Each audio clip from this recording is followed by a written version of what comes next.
What's up, y'all? So I haven't done a favorite albums from a specific year video for a while, and those are always fun to do. And I was in the mood to talk about some death metal stuff, so I figured might as well kill two birds with one stone. So this is my top 10 favorite death metal albums from 1991, which if you know your history, you know that 1991 was like a super crazy, like golden year for death metal. The 1993 is my favorite year for the genre, but 91 is definitely highly regarded as like death metal's apex. But yeah. And like usual, let's start in alphabetical order. It seems the easiest since I'm trying to rank it, but yeah. I could have done another 10, but top 10 instead of top 20 just seemed easier, so yep. But first, we'll be listening to one that did not quite make the list, but still great. Edge of Sanity, Nothing But Dead Remains. This seems to be like the ignored album by them, because I know several people that for some reason forget this one and always think that Unorthodox is their debut. I'm not really sure why that is, but oh well. This is a great record, if I'm being honest.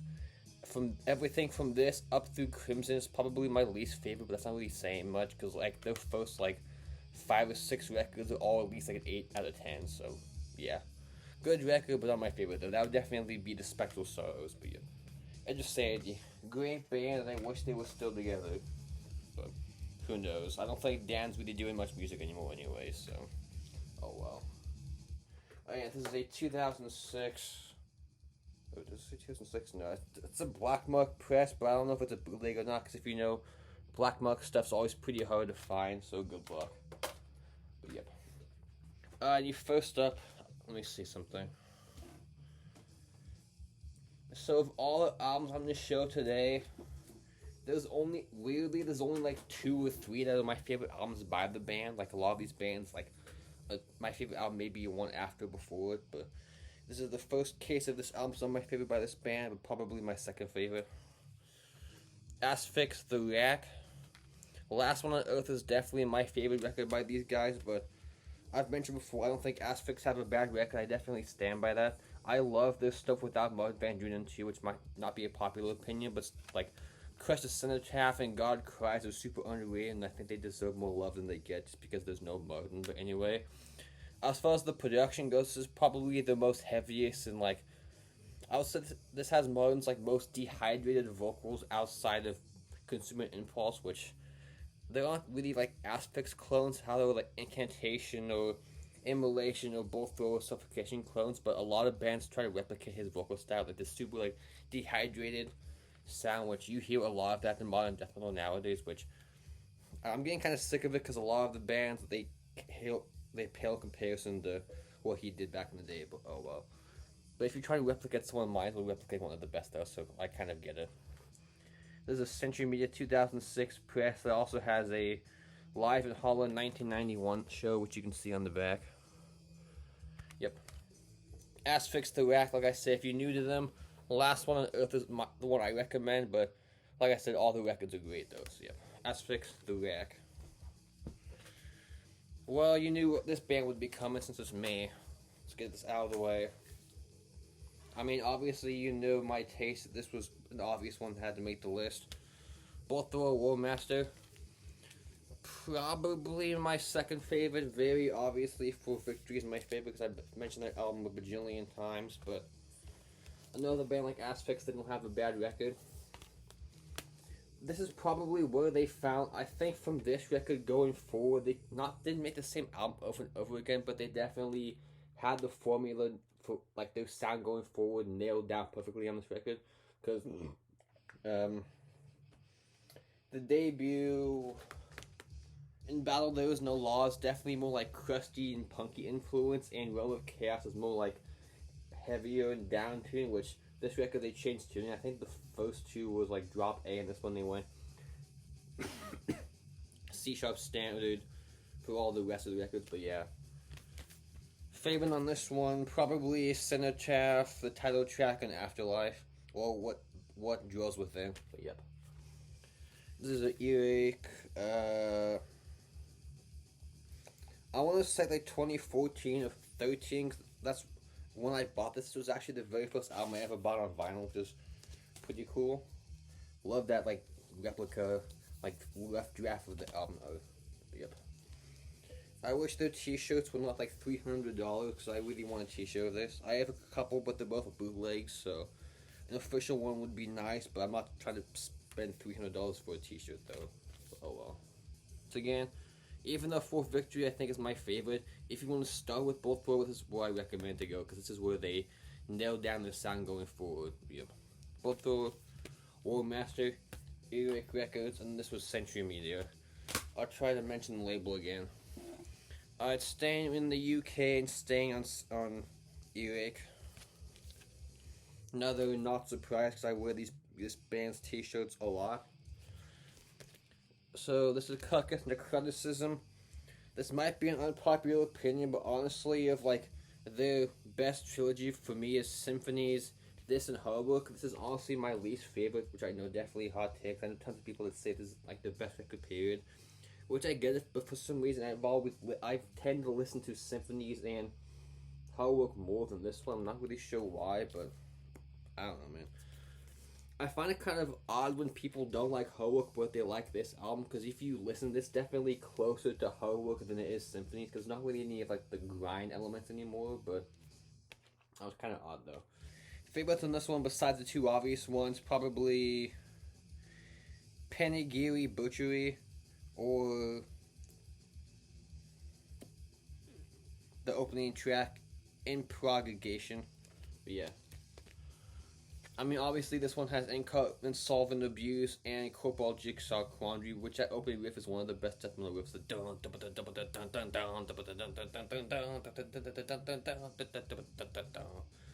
Iconic, but yeah. Cool guys in the back. Earache 2015 reissue. Well, Earache / Century Media, which is kind of odd that it was from two different labels, but whatever. Here's the lyric sheet for this one.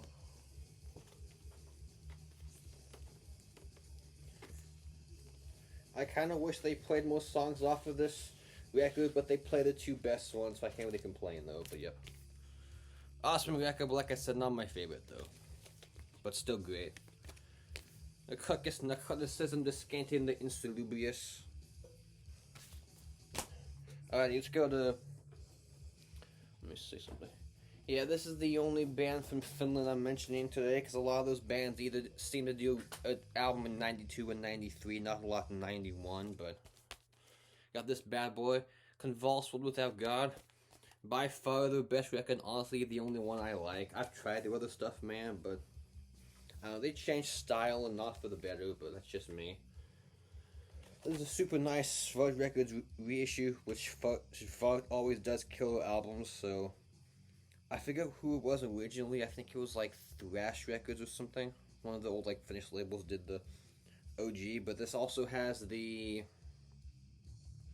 Resuscitation of Evilness 1990 demo, which is awesome and it actually sounds good. So bravo Fudge for actually making the album, the EP sound great. So there's the one of the inner sheets, like old shows they played with Death and Behaved, which is kind of odd. Sentenced, Yzma, then the guys in the band. I swear, every Finnish death metal band, the guys look like they were like 14 on their debut record. This is a nice red vinyl. The Carcass and Bolt Thrower were both on black, so I didn't bother pulling those out. Both the LPs for this one are on a red. And then there's the inner sheet for the actual... There's the actual replica of the demo. Which, Dennis, if you're watching, I'm sure you have this. The OG demo. But yeah. I mean, look how young these dudes were. Well, the oldest guy was, what, like 16? I think they have two original members. I know one of them died super early on when he was like 20 or 21, but I think it's... I want to say... I know it's one of the guitars. I think it's Rami that's still alive. It's still in the band. I know they have at least two OG members, but I think it's both the guitarists maybe, but yeah. Hard to pick a favorite Finn Death full length. I've mentioned before my favorite Finn Death release is the Reaper Curlew Muster Ceremonial demo, but favorite full length? It's probably either this, the Demolic, or Pertinence, a member of Immortal Damnation, but hard to pick between those three, but this is definitely in the discussion for the best one. But yeah. Convulsed Without God, definitely by far the best record. I'm not sure if Schwarz has copies of this anymore, but check eBay. I got mine through them though. When this reissue came out, I've had this for a while though, so I think that was like 2018 or 17 when they got repressed. But yeah, I'm sure they did it again because this album's pretty popular. So yep, Convulsed, World Without God, definitely one of the best from the Finnish scene. So this record seems to be kind of not ignored, but this band definitely is more famous for their later material. So this one seems to get swept under the rug sometimes because they're definitely more recognizable for their black metal material, which you know where I'm going because I just said that. Dark Throne, Soulside Journey. Is this album very original? No, because to me this basically sounds like if Autopsy were from Sweden, which I'm sure Fenris was in, or at least this was the only album as a 4-piece. I'm sure they were all definitely fans of Autopsy because I know Fenris loves his old primitive stuff and didn't like when bands got super complicated. That's why he kind of was sick of playing death metal because all the bands were going more technical or weird. But yeah, favorite on this one besides Chromlech, probably Grave with a View and Neptune Towers, which I think that's one of his side projects. He named it Neptune Towers. So yeah, it's a 2012 Peaceville reissue. Was this 2091, 2003, 2012? So maybe it's been repressed all 3 of those years. But I'm pretty sure this is a 2012 one. But yeah, you can see the bottom. Yeah, man, awesome record. I kind of wish they, as much as I like a lot of their black metal stuff, it would have been interesting to hear them do like 2 more albums in this direction. Though we have Goat Lord, but that album's not that great. But I just wish they would have done at least 1 more death metal album. It would have been interesting to hear. But yeah, again, Dark Throne, Soulside Journey, pretty cool cover art too. It's simple, but I like it. Very cool. It looks kind of like Star Wars, sort of. But yeah, again, Dark Throne, Soulside Journey, interesting debut for them. Alrighty, so if I had to rank this stuff, this would be number 1, which I'm sure this is not a surprise. This is my favorite of this list. Do I even need to say anything? I don't think I do, but just in case you're not familiar, Dismember Like an Ever-Flowing Stream, classic.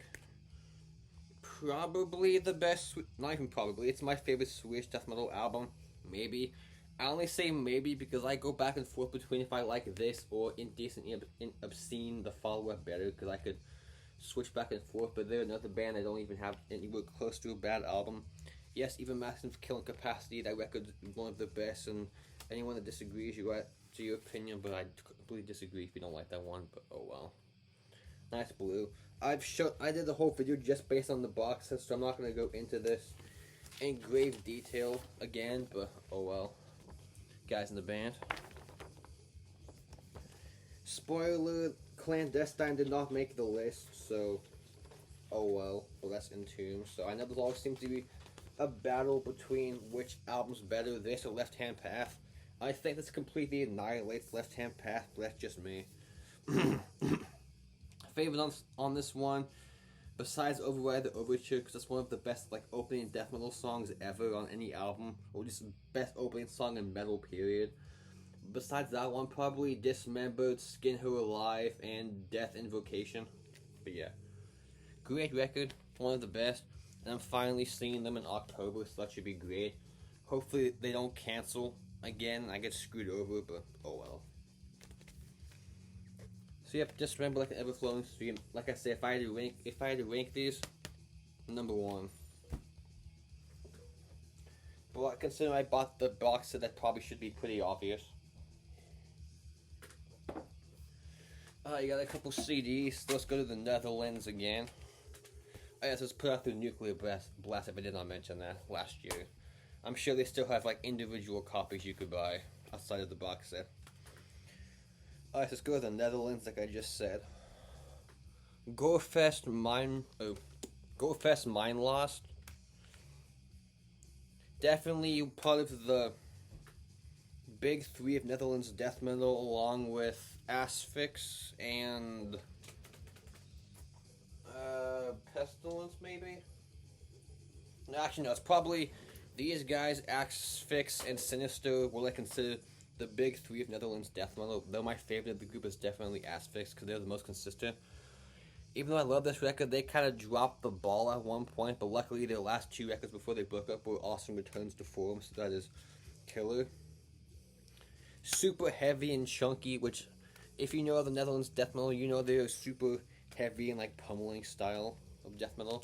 Except Asphyx do heavy, but not as like fast as these guys. But yeah, most of their artwork is pretty questionable too. Like most of their albums have pretty bad artwork, but oh well. Let's put that through Foundation 2000. I know I've heard that label, but I'm not sure where the label's located. Oh, never mind, I'm an idiot. It says in Holland, okay, so yeah. Let's see the back to Foundation 2000. Doesn't say what year this reissue came out, though, so oh well. It doesn't have any bonus tracks or anything, it's just the original album, but oh well. Yep. If you're not familiar with Gorefest, I definitely recommend this False from 93. I think 93.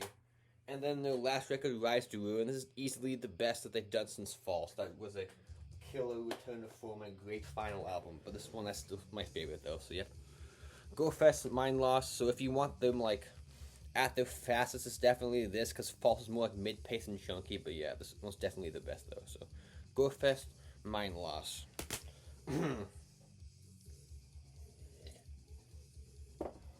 Alright, the next two are from Florida. Malevolent Creation, the 10 Commandments. Hang on, let me pull this thing out.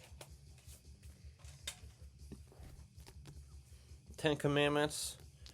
My only problem with these guys is they have like 5 or 6 albums I can say is my favorite. It's always hard to decide which one.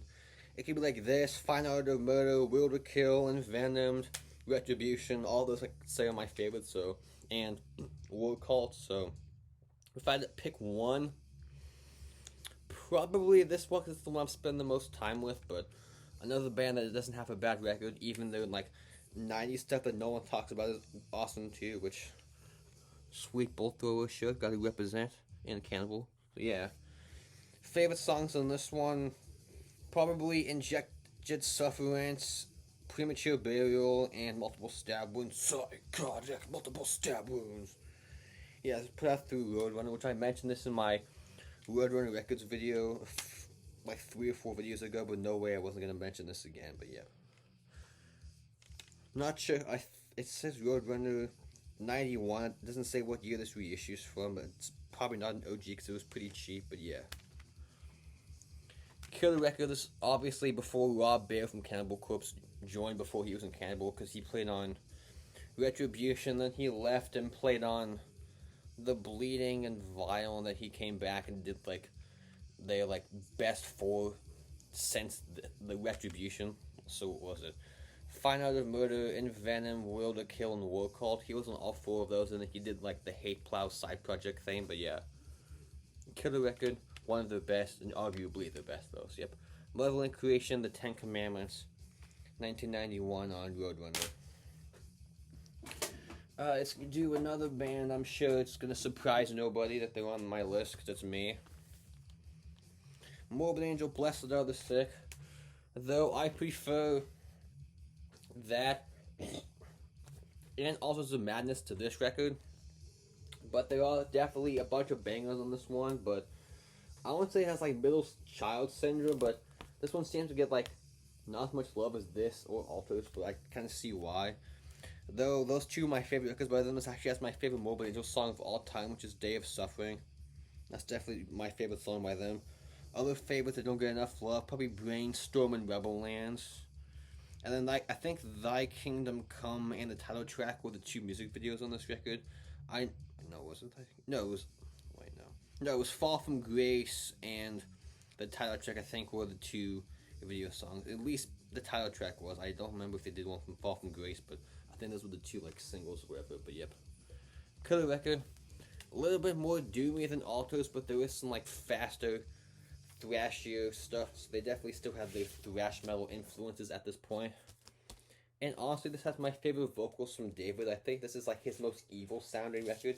I mean, listen to Brainstorm and tell me that's not evil as hell sounding. That's definitely one of his best songs he ever did vocals on, but yeah. Terrible band photo, though. The last one with Richard, rest in peace, before he left or got kicked out, but yeah. Great record. Though my least favorite the first three, but like I said, I ain't really saying much, because it's still like a 9 out of 10 for me, but yeah. Killer, Blessed Are the Sick. There's also a couple songs from like the Abominations of Desolation demo full-length thing too, but they obviously re-recorded with different vocals instead of Mike Browning, but yep. I'm sure you all knew that. Morbid Angel, Blessed Are the Sick, Eric Records. Alrighty, 91, the last one I mean, so if I had a gun on my head, pick my favorite one and done death metal album of all time, meaning it's the only album they ever did, this would be my answer. Whipping Corpse, Dreaming with the Dead. Man, if there was another band I wish did more, it was these guys, man. As much as I like Hate Eternal, honestly, I wish Eric continued this project instead of forming Hate Eternal, because I think this is definitely not more memorable, but I prefer to listen to this over Hate Eternal, but that's just me. But yeah. And the vocalist, what's his name? Scott Ruth, definitely one of the best vocalists at the time. Super, like, raspy and thrashy. They definitely have their own sound, though, because they're from New Jersey, so it's not really, like, a New Jersey death metal sound, but they're definitely closer to the Floridian side. Listen to the song Beyond Humanity. It's definitely the best song on this one. Or the opening, The Sweetness. Oh, yes, Sweetness, but definitely listen to track 5, Beyond Humanity. It's definitely the best song on this record, but every song on here is great. And this is one of those records which you see 12 tracks, like, no, it's too long. Nope, this record's barely a half hour, so you can listen to it a bunch, and it's one of those albums that leaves you wanting more, so that's when you know it's a great album, because, like, some albums overstay their welcome, but this one you listen to it, you, like, want more, you're like, well, it's already over, you play it again and again, so yep. This is on Craze Albums, it says Maze America Inc., which I know this album's never been reissued on vinyl, which is a damn shame. I'm not sure why, maybe because, like, the label was, like, a smaller label, I guess, but yeah. It'd be cool to have this on LP, but like I said, I'm not paying those insane prices, but yeah. Whipping Corpse, Dreaming with the Dead. If I had to rank these, this would probably be in, like, the top 3 or 4 of this video, but yeah. Great record, I wish it had another album. Well, technically there was, like, an unreleased album thing, but it's not really official, but I wish there was, like, more official material from this band, but at least we got one great record. Yep. Whipping Corpse, Dreaming with the Dead. Boom. That's it. Hopefully you enjoyed this. So as far as another year for this series, I guess, I might do like a 1995 black metal one, because that's my personal favorite year for black metal, so be on the lookout for that. I'm not going to say soon, but in the not too distant future, I guess. And again, with what we were listening to was this. Yep, thanks for watching, guys. Take care. It'd be cool to see some other people do some response video to this, because there's a lot of albums I did not talk about today, so it would be interesting to see some other people's opinions of which is the best album from this year. But yeah, again, thanks for watching, take care, peace out, goodbye.